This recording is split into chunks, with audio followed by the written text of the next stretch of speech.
The story is set in 16th century France. Michael Kohlhaas is a horse trader. On this day, Kohlhaas is preparing to go to the city to sell horses. These horses are carefully bred and are worth a lot of money. However, when he is about to pass through a necessary route, he finds that a roadblock has been set up there. It turns out that the old baron who managed this land has died, and his son, upon becoming the new baron, demands that all passers-by present a pass to pass through. Kohlhaas is very dissatisfied with this. He has been using this road for many years, so why should he have to pay for a pass today?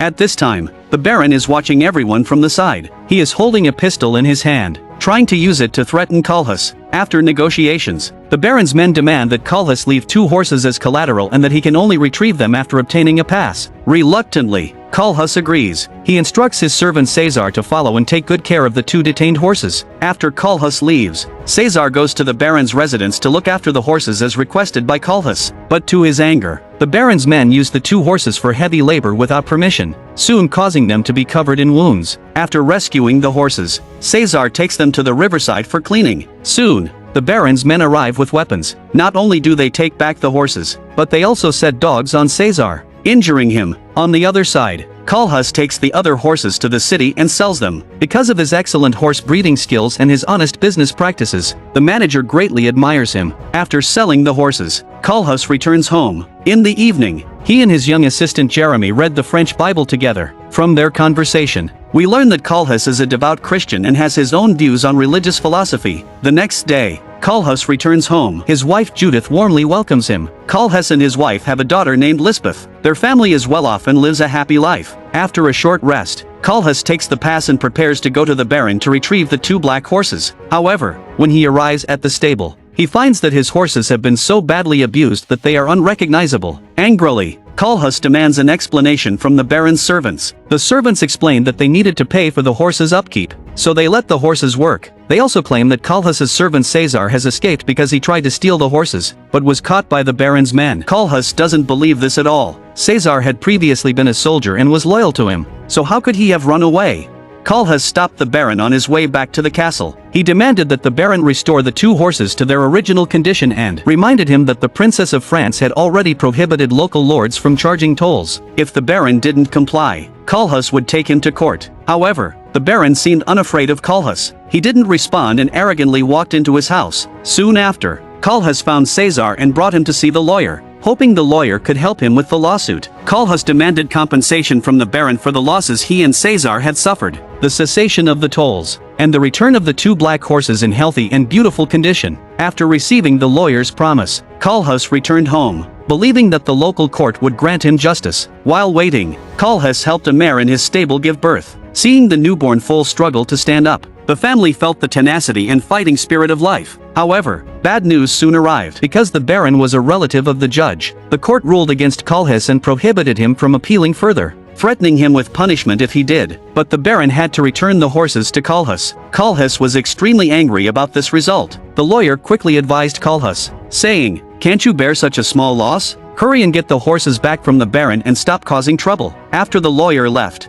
Kohlhaas remained upset for a long time. If he tolerated this today, the baron would only become more unscrupulous in bullying him tomorrow. After careful consideration, Kohlhaas decided to take his case to the princess. To do this, he was willing to sell his land and house in exchange for a fair judgment. The princess referred to here is Marguerite of Angoulême, the Queen of Navarre and sister of King Francis I of France. Kohlhaas lived in her jurisdiction. Hearing about this plan, his wife Judith was very worried. She didn't want Kohlhaas to sell their property and didn't believe that his rash actions would earn the princess's sympathy. After discussing it, Judith decided to meet the princess on behalf of her husband, thinking she might handle the matter more gently and effectively. However, before she could meet the princess, she was attacked by the baron's men and was brought back home covered in blood. Seeing Judith's miserable and tragic death, Kohlhaas and his daughter were heartbroken. It was clear that reasonable resistance was meaningless, in a world where the nobility arbitrarily oppressed the poor. Only declaring war on them could earn true dignity. After deciding to launch an armed uprising, Kohlhaas asked the preacher to take his daughter away temporarily. Once the situation stabilized, Kohlhaas would bring her back. Sending his daughter away, Kohlhaas immediately organized his rebel force. They donned their armor, took up weapons,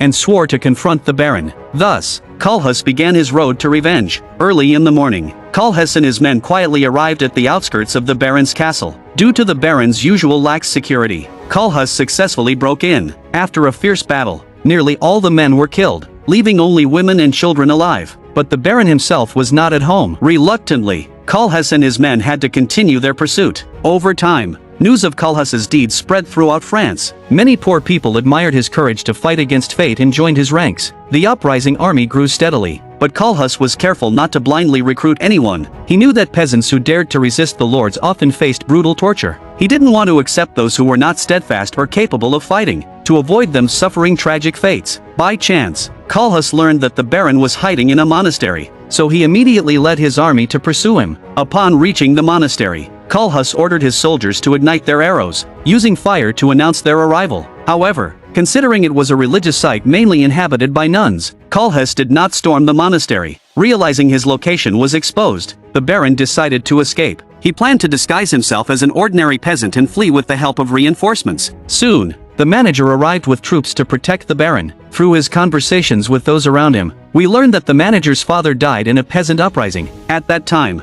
his family's 3 estates were also destroyed. It was the inherent disdain for the poor that caused such results. Meanwhile, under the preacher's escort, Kohlhaas's daughter Lisbeth returned to her father. During their conversation, the preacher mentioned that Kohlhaas's actions did not provoke resentment back home. The neighbors did not seize the opportunity to take over Kohlhaas's land and house but were instead taking care of them. However, the preacher himself did not want to get involved and planned to return home. As for his daughter, Kohlhaas decided to keep her by his side. Soon, Kohlhaas learned that the Baron had left the monastery, so he immediately led his army in pursuit. Seeing the mutual slaughter, his daughter asked, "Are you fighting for mother?" Kohlhaas replied, "No." She then asked, "Is it for the horses?" Kohlhaas again replied, "No." At this moment, Lisbeth could not fully understand the concept of dignity. After the battle, all the soldiers escorting the Baron were wiped out, but Kohlhaas's most loyal friend, Cesar, also tragically fell. However, Kohlhaas did not find the manager and the Baron in this raid,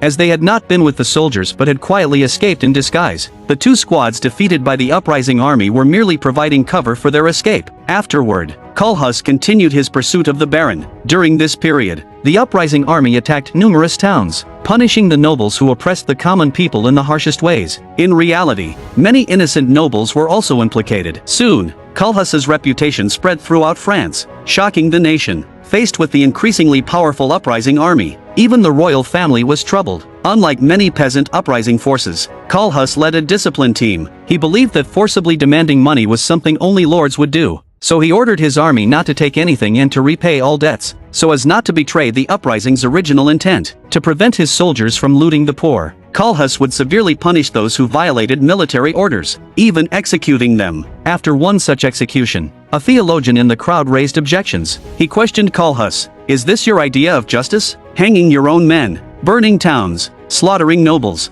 and leading a bunch of peasants into a war that has nothing to do with them? You are a wealthy merchant with a thriving business compared to others. Your life is not hard, so what effort have you made to obtain justice? And is the justice you pursue still considered justice?" Faced with the theologian's accusations, Kohlhaas did not get angry because he knew the theologian. The French Bible he usually read was translated by him. Later, Kohlhaas entertained the theologian. Taking this opportunity, the theologian advised that if everyone were like Kohlhaas, the world would be filled with revenge, losing all order and justice. Justice cannot be pursued with swords and knives, but with obedience and humility. If Kohlhaas could learn to endure and bear injustice, God would surely bring him justice. According to the theologian's own logic, his words were problematic too. Who can say that Kohlhaas's uprising was not God's way of bringing him justice? During their conversation, the theologian made reasonable criticisms of Kohlhaas's violent methods, yet he stood on the side of maintaining feudal order. In the end, Kohlhaas listened to the theologian's words. He felt his actions contradicted his faith, and during the uprising, he indeed hurt innocent people, burdening him with a heavy conscience. He began to doubt whether his actions were truly just. Filled with pain and guilt, Kohlhaas shed tears. After a long talk, the devout Kohlhaas decided to abandon his resistance, but his compromise was not without conditions. Only if the Baron returned his 2 good horses and compensated for his actions would Kohlhaas cease his fight. The theologian was very dissatisfied with Kohlhaas's request. He had always hoped that Kohlhaas would unconditionally surrender, but reluctantly agreed to help Kohlhaas submit a petition to the princess. Soon after, Kohlhaas received a letter from Princess Marguerite. The princess was willing to grant Kohlhaas passage rights, and his case would be retried. From today onward, as long as Kohlhaas lays down his arms, all members of the uprising army will be pardoned. Seeing that the royal family had compromised, Kohlhaas was very satisfied and decided to disband the uprising army on the spot. The soldiers were very confused by Kohlhaas's easy surrender. They had fought for so long,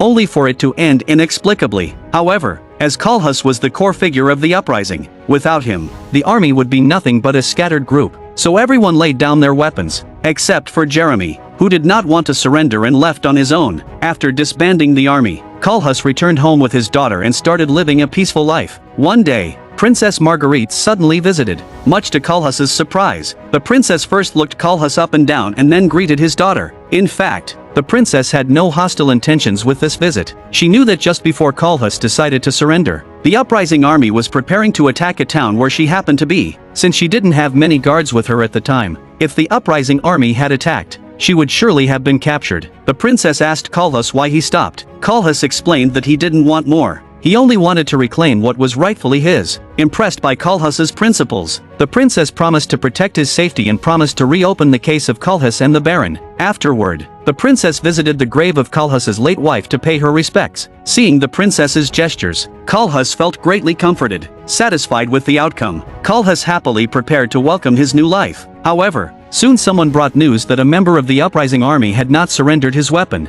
had robbed and killed 2 nobles to support the peasants. Despite Kohlhaas having distanced himself from the uprising army, the nobles, led by the Baron's family, held Kohlhaas responsible. The princess therefore concluded that Kohlhaas had violated the pardon agreement and that he would soon be arrested as a criminal. Realizing he had been framed by the nobles, Kohlhaas decided to flee with his daughter. Under the cover of night, they left secretly and began a life on the run. Despite the harsh conditions, his daughter followed Kohlhaas without complaint. However, as pursuers closed in, they were eventually captured. Hearing that she would be sent to live with her aunt and would never be able to return home, his daughter was deeply saddened. But what pained her more was the impending farewell to her father. After being imprisoned, the preacher made a special visit to see Kohlhaas. By this time, Kohlhaas had learned that, thanks to the princess's intervention, he would be spared from torture. But at this moment, what troubled Kohlhaas was not the death sentence, but the certainty of it, when he knew exactly when, where, and how he would be executed. When he knew he would soon be separated from his daughter and reunite with his wife's spirit in the afterlife,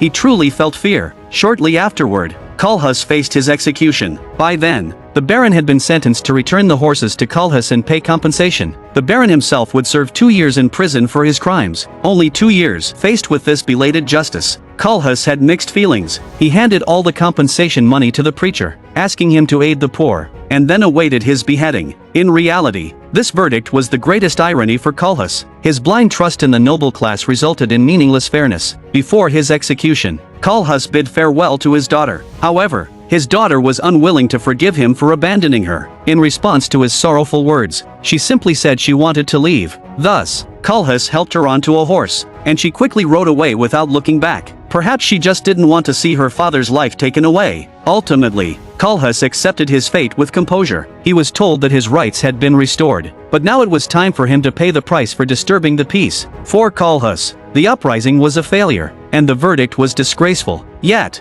his tragic life finally reached a resolution. Thus, the film ended. Michael Kohlhaas is adapted from the eponymous novel by German writer Heinrich von Kleist. The original story is set in Germany and is based on real historical events. Hans Kohlhaas led an uprising against the Elector of Saxony in the Holy Roman Empire. Martin Luther intervened to mediate between him and the Lord. However, due to the director's unfamiliarity with Germany, the film's setting was changed to France. Although there were differences between 16th century Germany and France in terms of politics and culture, the living conditions of the common people were quite similar. Michael Kohlhaas tells a deeply tragic story. Kohlhaas fought against the nobles to defend his rights and dignity, only to ultimately succumb to his intrinsic submission to feudal authority. This reflects the predicament of the lower classes in Europe at that time. They loathed exploitation but became weak under the control of the elites, which doomed their resistance to the old order to be incomplete. Overall, the film features exquisite and steady cinematography, and Mads Mikkelsen's performance as the protagonist is undeniably cool. It's rare to see a film that reflects the lives of the lower classes during the Renaissance. Moreover, if you can take the time to watch this film, you will undoubtedly feel its unique charm. That's all for today's video. I'm a film enthusiast, and welcome to subscribe to my channel. See you next time.